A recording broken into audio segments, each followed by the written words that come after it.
Welcome to series explained alien earth season 1 episode 6। Episode की शुरुआत एक लिटरेरी टच के साथ होती है। एक कैरेक्टर पीटर पेन की किताब पढ़ रहा होता है, स्पेशली वो पैसेज जिसने लिखा है कि सब बच्चे बड़े हो जाते हैं सिर्फ एक को छोड़कर। ये थीम डायरेक्टली कनेक्ट होती है हाइब्रिड के कॉन्फ्लिक्ट से। इनोसेंस और चाइल्डहुड को होल्ड करना या हर्ष अडल्टहुड और रियलिटी को एक्सेप्ट करना। इस थीम को हम हाइब्रिड बच्चों में भी देखते हैं, स्पेशली वेंडी या मर्सी, जो अपनी आइडेंटिटी और अल्टर्ड मेमोरीज के साथ स्ट्रगल कर रही है। ओपनिंग सीन में एक कैरेक्टर रे को दिखाया जाता है जो कि एक हाइब्रिड चाइल्ड की फ्यूचर पर फिलोसफिकल बात कर रहा होता है। वो हाइब्रिड 3cm स्टील और रेनफोर्ड ग्लास के पीछे बंद है। रे चाहता है कि एक दिन वो हाइब्रिड को ले जाए और उसके साथ फैमिली की तरह रहे, लेकिन उसका कंपेनियन उससे डिसएग्री करता है। बोलता है कि ये हाइब्रिड एक्स्ट्रा ऑर्डिनरी है, ये लाइट से फास्ट ट्रेवल इन्वेंट कर सकते हैं और हजारों सालों तक स्टार्स एक्सप्लोर कर सकती है। ये कन्वर्सेशन एक बड़ी डिलेमा एस्टेब्लिश करता है। क्या ये हाइब्रिड सिर्फ एक्सपेरिमेंटल सब्जेक्ट हैं या फिर ये लिविंग बीइंग्स हैं जो अपनी अटॉर्नी और कंपेनियंस डिजर्व करते हैं। स्टोरी और भी डिस्टर्बिंग हो जाती है जब हमें पता चलता है कि एक हाइब्रिड जोका ट्रॉमा फोर्स कर रही होती है और क्लेम करती है कि वो प्रेग्नेंट है। जब एक कैरेक्टर सजेस्ट करता है कि उसे थेरेपी देनी चाहिए, सुपीरियर्स उस बात को इग्नोर कर देते हैं। उसके बदले वो जोका की रीसेंट मेमोरीज इरेज कर देते हैं और उसकी कंप्यूटेशनल स्पीड भी रिड्यूस कर दी जाती है। ये क्लिनिकल और कोल्ड ट्रीटमेंट दिखाता है कि हाइब्रिड को इंसान की तरह ट्रीट नहीं किया जा रहा है, बल्कि एक मैलिफंक्शंस मशीन की तरह देखा जा रहा है।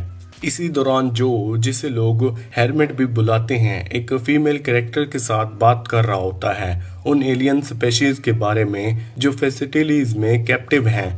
जो का मानना है कि ये क्रिएचर्स बस किलर हैं जिनमें कोई हायर ऑफ प्रोसेस नहीं है, लेकिन उसकी कंपेनियन का कहना है कि शायद ये ज्यादा कॉम्प्लेक्स है। उन्हें नेस्ट कम्युनिटीज और पूरी कॉलोनीज होती हैं। ये डिबेट एक बड़ी फिलोसफिकल डिस्कशन को रिप्रेजेंट करती है कि कॉन्सिक्वेंसेस और साइंटिस्ट लाइफ का असल मतलब क्या है। ये वही एथिकल सवाल है जो हाइब्रिड के केस में भी उठते हैं। एपिसोड में हमें मर्सी नाम का एक कैरेक्टर इंट्रोड्यूस किया जाता है। वो पॉजिटिवली बात करती है रिजेक्शंस की पावर के बारे में कि रिफ्यूज करना इंसान को अपनी बॉडी और लाइफ पर कंट्रोल देता है। उसकी ये बात फैसिलिटी के मोटो को बिल्कुल ऑपोजिट है। मतलब यहाँ हर चीज कंप्लेन, मैंडेटरी और एटॉर्नी को डिस्करेज किया जाता है। ये टेंशन और बढ़ जाती है। नैरेटिव का एक बड़ा हिस्सा कॉर्पोरेट पॉलिटिक और आर्टिग्यू को दिखाता है, दो पावरफुल कंपेनियन के बीच। धीरे धीरे सच सामने आता है। वेलैंड ओटेनी इलीगली प्रोडक्टरी और इन्वेजन एलियन स्पीशीज ट्रांसपोर्ट कर रहा था जो कोऑपरेटिव लॉ का वायलेशन था। ये प्लॉट डायरेक्टली कनेक्ट होता है ब्रॉडर एलियन फ्रेंचाइज के नोटोरियस थीम से, जहाँ वेलैंड ओटानी हमेशा एलियन स्पीशीज को ह्यूमंस की लाइफ्स के ऊपर एक्सपेरिमेंट करता है। एपिसोड का टोन और डार्क हो जाता है जब ये रिवील होता है कि किसी कैरेक्टर को ब्लैकमेल किया जा रहा है उसकी मां के जाने की धमकी देने के साथ। जो कैरेक्टर ब्लैकमेल हो रहा होता है उसे मजबूरन एक एलियन स्पीशीज को कैप्चर करना पड़ता है मदद करने के लिए। इसी वजह से डिस्पायरेशन और डेंजर का पागलपन और ज्यादा बढ़ जाता है। फैसिलिटी के अंदर सिक्योरिटी भी टाइट कर दी जाती है क्योंकि उन्हें डर है कि कभी भी अटैक या थेफ्ट अटेम्प्ट हो सकता है। कुछ क्रिएचर्स आसपास डिस्कस करते हैं कि अगर जरूरत पड़ी तो वो आइसलैंड से कैसे एस्केप करेंगे। एपिसोड का स्पेशली विजुअली स्ट्रेकिंग और डिस्टर्बिंग सीन्स तब आता है जब एक कैरेक्टर लेबोरेटरी में जाता है जहां एलियंस रखे गए हैं। डार्क लाइटनिंग और कैमरा वर्क एक एटमॉस्फेयर क्रिएट करता है जो पूरे ड्रेड से भरा होता है। सीन के एंड में रिवील होता है कि ट्रोपर्टा टोडल्स मर गया है। इसके बाद फ्रेंटिक सर्च शुरू हो जाती है। ये मूवमेंट एक्चुअली एलियन शिप की डेडली इंटरवेंशन को मार्क करता है। अटैक ऑन स्क्रीन नहीं दिखाया जाता, सिर्फ आफ्टर मैथ दिखाया जाता है और वही इस पूरे ज्यादा किलिंग बनाता है। शिप को टेरिफायरिंग बनाता है। उसका कैलकुलेटेड अप्रोच नॉर्मल एक्सोफोनियस जैसे डायरेक्टली फ्रेंचाइज अटैक करने के लिए बजाय ये शिप अपने मूव्स स्ट्रेटजीज प्रोटेक्शन के साथ करते हैं। उनसे टोटल की डेथ एक सिंपल लेकिन परफेक्टली टाइम्ड हेडबट से प्लान की जो चेन रिएक्शन ऑफ पागलपन क्रिएट करता है। ये दिखाता है कि शीप सिर्फ इनसेंसिटिव एनिमल नहीं है बल्कि एक इंटेलिजेंट प्लानर है। उसने ह्यूमंस की रूटीन और एनवायरनमेंटल को ऑब्जर्व करके अपने फेवर में यूज करना सीख लिया। एपिसोड का सबसे इमोशनल और डीप मोमेंट वेंडी मर्सी की स्टोरी से आता है। उसे पता लगता है कि उसकी मेमोरीज टेम्पर की गई हैं। जब जोका की मेमोरी वाइप के बारे में बात होती है, एक साइंटिस्ट डिफेंड करता है कि ये एक मेडिकल इंटरवेंशन जैसा लगता है, जैसे किसी को मेडिसिन देना। लेकिन वेंडी उस रिटुलाइजेशंस को चैलेंज करती है और एक स्ट्रॉन्ग पॉइंट उठाती है, कॉन्सेस्ट कभी लिया ही नहीं गया। उसका एक पावरफुल क्वेश्चन कि आखिर यहाँ पर प्रॉब्लम है क्या, डायरेक्टली शो के एथिकल इश्यूज पर स्ट्राइक करता है।